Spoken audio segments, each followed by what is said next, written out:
എൻ്റെ അടുത്ത് പേഴ്സണലായിട്ട് ആരും ഒരു മൊഴി എടുത്തിട്ടില്ല. ആഭ്യന്തരമന്ത്രി അങ്ങനെയുള്ള രാഷ്ട്രീയ പ്രവർത്തകർ വന്നു എന്നല്ലാണ്ട് വേറെ ആരും എൻ്റെ അടുത്ത് മൊഴി എടുത്തിട്ടില്ല. ഞാനിവിടെ ഡ്യൂട്ടി കഴിഞ്ഞ് വന്ന് അന്ന് നൈറ്റ് റെസ്റ്റ് ആയിരുന്നു.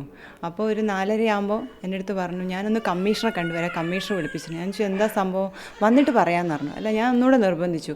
അപ്പോൾ പറഞ്ഞു, ഇങ്ങനെ ഒരു ചെറിയൊരു അബദ്ധം പറ്റിപ്പോയി, ഒരു കുട്ടിയുടെ ഒരു ചൈൽഡ് അബ്യൂസാണ്, പാട്ട് കയറ്റി കൊടുക്കാമെന്ന് പറഞ്ഞു 2 പാട്ട് കയറ്റി കൊടുത്തു. അതിൻ്റെ ഒപ്പം പെനിസിൻ്റെ ഒരു പിക്ചർ കൂടി ഇട്ട് കൊടുത്തു. അപ്പോൾ ആ അച്ഛൻ അത്രയും വിശ്വാസമുള്ളതിനെ കൊണ്ടാണ് എൻ്റെ കുട്ടിയുടെ അച്ഛനെ അത് ഏൽപ്പിക്കുന്നത്. ഷാജി സാറെ ഏൽപ്പിച്ചാൽ ഇത് പുറം ലോകം അറിയില്ല, എൻ്റെ കുട്ടിക്ക് തക്കതായ നീതി ലഭിക്കും.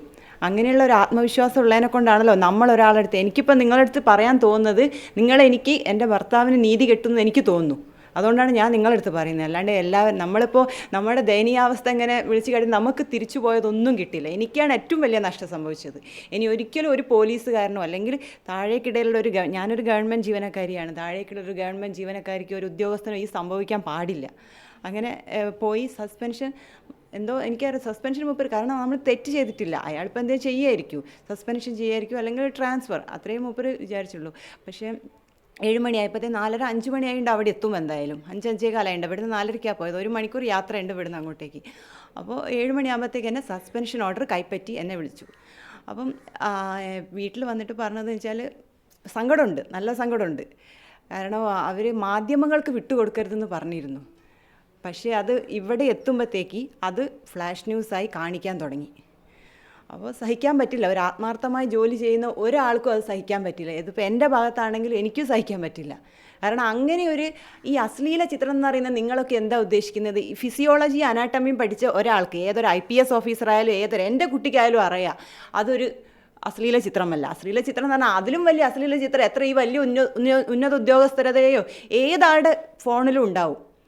അതാരും എന്താ ചിന്തിക്കാത്തത്? അതൊന്നും ആർക്കും പുറത്തു കൊണ്ടുവരാനാവുന്നില്ല.